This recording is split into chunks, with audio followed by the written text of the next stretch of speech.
எப்படி நீங்க விநியோகம் பண்ணலாம்? எப்படி இப்பதானே சொன்னீங்க, அது பதிவா இருக்கு.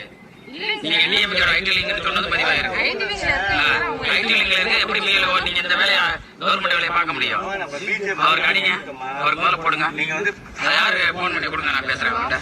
அவர் என்ன பொறுப்படுறாரு? கொஞ்சம் வாங்க, எங்க இருக்கீங்க?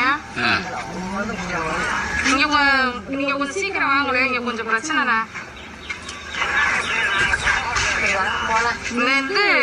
பாஜக கட்சியில இருந்து அவர் யாரு கொடுங்க, அவர் யாரு பேசுறது? யாரு அவர்? என்ன பொறுப்புல இருக்காரு? கட்சியா கவர்மெண்ட் வேலை செய்யறாரா? நீங்க மக்கள் நல பணியாளர், உங்களுக்கு பிஏஓ கொடுத்துருக்காங்களா? ஏங்க என்னங்க உங்களுக்கு கொடுக்கலன்னா அப்புறம் எப்படிங்க நீங்க இந்த மாதிரி ஐடி லிங்க்ல உள்ளவங்களை வேலை செய்ய சொல்றீங்க? யாரு